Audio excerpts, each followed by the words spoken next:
नमस्कार दोस्तों, हमारे YouTube चैनल पे आप लोगों का फिर से स्वागत है। दोस्तों, पिछली कक्षाओं में हमने पढ़ा था क्लास 7 का 3 चैप्टर, यानी उसमें क्या था, हमने जानने की कोशिश करी थी कि जो हमारा इन्वायरमेंट बना हुआ है, स्थल बना हुआ है, हमने पिछली कक्षाओं में बात करी थी कि मुख्यतः पृथ्वी के ऊपर 4 डोमेन्स बने हुए हैं। पृथ्वी के ऊपर मुख्यतः 4 डोमेन्स बने हुए हैं, परिमंडल बने हुए हैं। पहला स्थलमंडल, जलमंडल, वायुमंडल और जीवमंडल।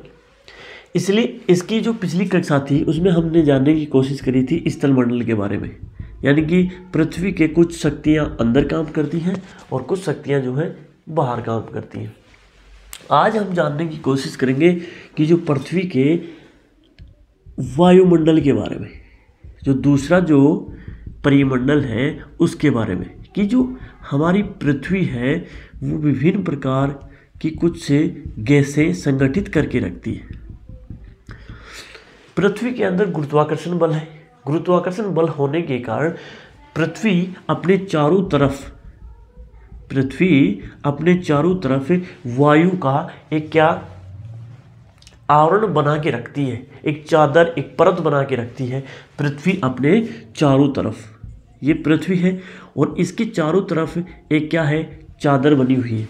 ये चादर किसकी है? गैसों की और वायु की, और इसी को हम क्या बोलते हैं? वायुमंडल, एटमॉस्फेयर। ठीक है दोस्तों, तो यहाँ से हम स्टार्ट करें वायुमंडल, ठीक है, एटमॉस्फेयर। ठीक है, तो दोस्तों पृथ्वी, इसको हम ऐसे नोट डाउन कर सकते हैं, पृथ्वी के चारों तरफ फैली वायु वह गैसों की परत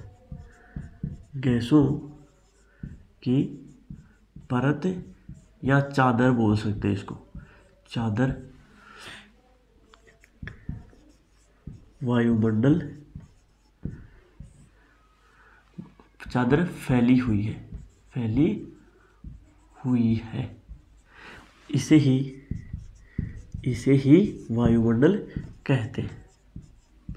ठीक है क्या दोस्तों, ये हमारी पृथ्वी है। पृथ्वी के अंदर क्या है? गुरुत्वाकर्षण बल, यानी कि एक शक्ति है ऐसी जो अपने चारों तरफ कुछ चीज़ों को अट्रैक्ट करती है, यानी कि इसमें ऐसी पावर है पृथ्वी के अंदर जो अपनी तरफ कुछ चीज़ों को आकर्षित कर सकती है और अपने पास रख सकती है। ऐसे ही पृथ्वी अपने चारों तरफ एक वायु के पुंज को, एक वायु की परत को अपने चारों तरफ क्या समेटे हुए है। ठीक है, उसी को हम क्या बोल देते हैं? वायुमंडल बोल देते हैं। अब ये जो चारों तरफ गैस, और इसमें मैं लिख देता हूं, ये क्या है? वायु का पुंज होता है प्लस गैस से। इसमें 2 चीज़ें होती है, एक तो वायु होती है और दूसरी चीज़ क्या होती है? गैस। ठीक है, अब ये वायुमंडल जो है ये कई प्रकार से हमारी क्या करता है? सिक्योरिटी करता है, सुरक्षा करता है। पहली चीज़ तो इस वायुमंडल के होने से ही पृथ्वी के ऊपर जीवन संभव है। विभिन्न प्रकार के जीव जंतु जो हैं वो वायु नहीं रहेगी तो मर जाएंगे। तो इसमें जो है विभिन्न प्रकार की जो गैसें हैं, जैसे हमारे लिए ऑक्सीजन है, वो भी हमारे वायुमंडल का ही हिस्सा है। यदि ऑक्सीजन नहीं रहेगी तो हम जीव जंतु जो हैं वो समाप्त हो जाएंगे। तो पहली चीज़ इसमें जीव जंतु तथा मनुष्य का जीवन वायुमंडल में स्थित विभिन्न गैसों के कारण ही संभव है। जैसे आपने देखा होगा, यानी कि चंद्रमा के ऊपर ना तो वायु है और न ही वहाँ पे किसी प्रकार का दाब पड़ता है। तो वहाँ पे आपने देखा होगा जो एस्ट्रोनॉट्स होते हैं यानी कि अंतरिक्ष वैज्ञानिक, तो वो कुछ स्पेशल प्रकार का एक जैकेट पहन के जाते हैं। यदि वहाँ पे वायु रहती तो उनको वो पहनने की ज़रूरत नहीं पड़ती, इसलिए वो पहनते हैं क्योंकि वहाँ पे ना तो वायु है और ना ही किसी प्रकार की वायु की गति है। और यदि वहाँ पे ये सूट वगैरह नहीं पहने, उस सूट के अंदर विभिन्न ऑक्सीजन वगैरह विभिन्न प्रकार की गैसें डाल के देते हैं जिससे वो सर्वाइव वहाँ पे कर पाए। यदि वो सूट नहीं पहने तो उनकी क्या है, नसें फट जाए वहाँ पे। वहाँ का जो टेम्परेचर और दाब है वो अलग प्रकार का स्पेस में। तो हमारा जो जीवन संभव हो पाया है वो इन गैसों के कारण ही हो पाया, ठीक है। तो वायुमंडल में जो गैस है वो मुख्यतः इसमें दो प्रकार की गैस है, एक तो है नाइट्रोजन और दूसरी गैस है ऑक्सीजन। और यदि तीसरी गैस की बात करें तो इसमें है कार्बन डाइऑक्साइड।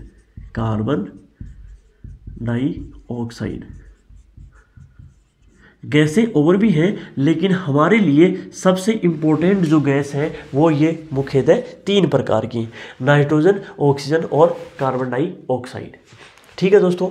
वहीं पे यदि बात करें सूर्य ये है, और यदि सूर्य से आने वाली किरणें, सूर्य से ये क्या है, किरणें आ रही हैं, यहाँ पे किरणें पड़ रही हैं, तो ये हमारा वायुमंडल जो है ये सूर्य कुछ हानिकारक जो किरणें हैं वो भी सेंड करता है, भेजता है। तो सूर्य से आने वाली कुछ खराब हानिकारक जो किरणें हैं वो भी हमारा वायुमंडल ही क्या कर लेता है, अवशोषित कर लेता है, उनको रोक लेता है। हमारा जो वायुमंडल है सूर्य से आने वाली खराब किरणों को रोक लेता है, जिससे पृथ्वी पे होने वाली विभिन्न प्रकार की जो आपदाएं हो सकती हैं वो नहीं हो पाती हैं। जैसे आपने नाम सुना होगा, एक प्रकार की यहाँ पे एक लेयर है जिसको बोलते हैं ओजोन परत। इसको क्या बोलते हैं, ओजोन परत। ये परत जो है वो पराबैंगनी किरणों को रोकती है, और सूर्य की जो पराबैंगनी किरणें हैं वो कैंसर का मुख्य कारण है। तो हमारा जो वायुमंडल है वो हमारी किसी न किसी प्रकार से क्या करता है, सुरक्षा करता है। ओजोन परत जो है वो पराबैंगनी किरणों को अवशोषित कर लेता है। क्या आपको पता है दोस्तों, ये जो सूर्य से किरणें आ रही हैं ये सूर्य का कितना % है, ये बाद में बात करें, लेकिन ये है मात्र 2 अरबवां भाग। यानी कि सूर्य से जितने भी हमारी पृथ्वी के ऊपर रोशनी होती है, यानी कि ठीक है, तो वो कितना % आता है, मात्र 2 अरबवां भाग है सूर्य का। ये जो किरणें हैं ना, ये है 2 अरबवां भाग ही क्या आ पाता है पृथ्वी के ऊपर, इतना ही इसका एक पार्ट आता है। अब सोचो 2 अरबवां भाग से ही जो पृथ्वी है कितनी रोशन हो जाती है। अब सोचो जब सूर्य की 100% रोशनी पृथ्वी के ऊपर पड़े तो क्या हो सकता है। तो ये जो कंडीशन है, इसके बाद में हम बात करते हैं तीसरे प्रकार की, यानी कि सूर्य से आने वाली हानिकारक किरणों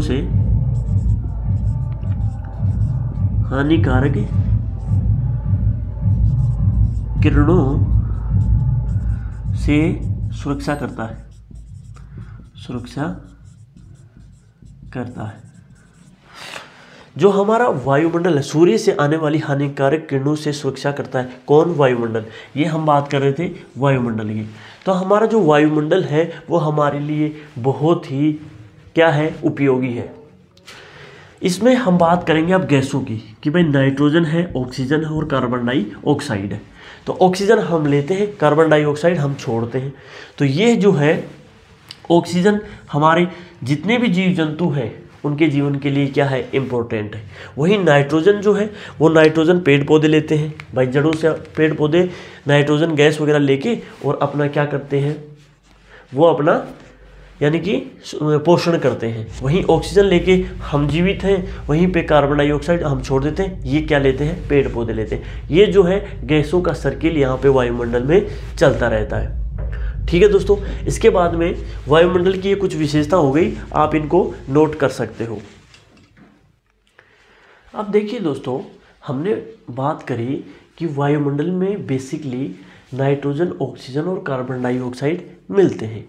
हमने पिछली कक्षाओं में बात करी थी जहाँ पे हमने वायुमंडल जो परिमंडल पढ़ रहे थे उसके अंदर कि हमारा जो एटमॉस्फेयर है, वायुमंडल है, वो कई परतों में डिवाइड है। हम इसमें भी पढ़ेंगे। तो ये मुख्यतः 3 गैसें हैं, नाइट्रोजन, ऑक्सीजन और कार्बन डाइऑक्साइड। ये मुख्यतः तीनों गैस जो हैं वो हमारे लिए काफ़ी इंपॉर्टेंट हैं। नाइट्रोजन पेड़ पौधों के लिए, ऑक्सीजन हमारे जीव जंतुओं के लिए और कार्बन डाइऑक्साइड हम छोड़ते हैं। जब इस गैस का प्रतिशत वायुमंडल में बढ़ जाता है तो हमारे लिए क्या तापमान वृद्धि का काम करती है और ग्लोबल वार्मिंग है वो इसी के कारण होती है। वहीं ऑक्सीजन और नाइट्रोजन जो है वो हम भी लेते हैं, लेकिन इसका जो हमारी लाइफ में जो है कम इम्पोर्टेंट है। पेड़ पौधों की लाइफ में इसका काफ़ी इम्पोर्टेंट रहता है। वहीं पे बात करें हमारे वायुमंडल में जलवाष्प भी सर्वाधिक देखने को मिलता है। ये गैसें तो ऑलरेडी ही हैं। सबसे ज़्यादा जो है वो nitrogen 78%, oxygen 21%, carbon dioxide 0.03%, organ जो है 0.93%, हीलियम जो है 0.0005%, हाइड्रोजन जो है 0.0005%। तो ये इस प्रकार से हमारे वायुमंडल में ये गैसें जो हैं ऐसे इस हिसाब से मिलती हैं। इनका ये इतना ही % है। वहीं पे बात करें इनके अलावा कि हमारे वायुमंडल में क्या है, तो वो जलवाष्प जो है वो सर्वाधिक देखने को मिलता है। अब बात करें इन गैसों की, ये जो मिलते हैं ये तो हमारे पृथ्वी के जस्ट जो एक परत हमने बात करी थी एक क्षोभमंडल की, वो क्षोभमंडल में मिल जाते हैं नाइट्रोजन, ऑक्सीजन और कार्बन डाइऑक्साइड। वहीं पे बात करें हम हीलियम और हाइड्रोजन की, तो हीलियम और हाइड्रोजन जो है 5वीं परत जिसको बोलते हैं बहिर्मंडल, वहाँ पे ये दोनों गैसें मिलती हैं। इनका यदि आप प्रतिशत की बात करो तो इनका प्रतिशत भी बहुत ही कम देखने को मिलता है। अब कुछ फैक्ट्स हैं वो इन गैसों के बारे में आप नोट कर सकते हो। तो सबसे पहले हम बात करेंगे नाइट्रोजन गैस की कि इस गैस की क्या इम्पोर्टेंस है हमारी लाइफ में, और हमारे यदि ये नहीं रहे तो क्या हो सकता है। तो दोस्तों इसके बारे में आप नोट करो, नाइट्रोजन गैस। तो दोस्तों हमारे जो वायुमंडल है उसमें सबसे ज़्यादा जो गैस मिलती है वो मिलती है नाइट्रोजन। नाइट्रोजन की जो मात्रा है वो सर्वाधिक हमारे वायुमंडल में देखने को मिलती है। पेड़ पौधों के लिए ये सबसे इम्पोर्टेंट है। पेड़ पौधे जो है नाइट्रोजन गैस को डायरेक्ट तो ले नहीं सकते, तो उनकी जड़ों में एक विभिन्न प्रकार के जो हैं जीवाणु पाए जाते हैं। वह जीवाणु मिट्टी से कुछ केमिकली रिएक्शन करके इसे नाइट्रोजन को उपयोगी बनाते हैं खुद के पोषण के लिए। ठीक है, अपनी जड़ों से नाइट्रोजन जो है वो लेते हैं, और जो पेड़ पौधे हैं वो ऑक्सीजन को क्या करते हैं, उत्पन्न करते हैं, यानी कि ऑक्सीजन छोड़ते हैं और नाइट्रोजन गैस और क्या लेते हैं, वो कार्बन डाइऑक्साइड लेते हैं। ठीक है, पेड़ पौधे सीधे नाइट्रोजन नहीं ले सकते, किससे, वायुमंडल से। तो पेड़ पौधे सबसे पहले क्या लेते हैं, वो अपनी जड़ों से क्या लेते हैं, नाइट्रोजन गैस लेते हैं, फिर वो ऑक्सीजन छोड़ते हैं। तो ये तो हो गई पहली नंबर की गैस जो हमारे वायुमंडल में सर्वाधिक मिलती है। इसके बाद में हम बात करते हैं ऑक्सीजन की, जो गैस हमारे लिए सबसे ज़्यादा उपयोगी है। हम सांस में जो हम सांस लेते हैं उसमें सबसे ज़्यादा उपयोगी कौन सी गैस है, ऑक्सीजन। हमारे जिंदा रहने के लिए सबसे उपयोगी गैस ये मानी जाती है। विभिन्न प्रकार के जितने भी जीव जंतु हैं और मनुष्य अपने लिए, तो ये कौन सी गैस उपयोगी है, ऑक्सीजन। पेड़ पौधे इनको उत्पन्न करते हैं, यानी कि पेड़ पौधे ऑक्सीजन गैस कहाँ से आती है, तो पेड़ पौधे हमें ये देते हैं। ठीक है, हम इसको सांस लेने के लिए उपयोग मानते हैं, और वायुमंडल में इसकी जो है मात्रा कितनी मिलती है, 21%। कितनी मिलती है 21%। तो नाइट्रोजन गैस के बाद वायुमंडल में ऑक्सीजन गैस जो है वो दूसरे नंबर की गैस है जो सर्वाधिक मात्रा में मिलती है। दोस्तों ये हमारी 2 गैस कंप्लीट हुई। इसके बाद में हम जानने वाले हैं कार्बन डाइऑक्साइड के बारे में, CO2। तो कार्बन डाइऑक्साइड जो है वो हमारे लिए क्यों हानिकारक है और क्यों उपयोगी है, इसके बारे में हम जानने वाले हैं।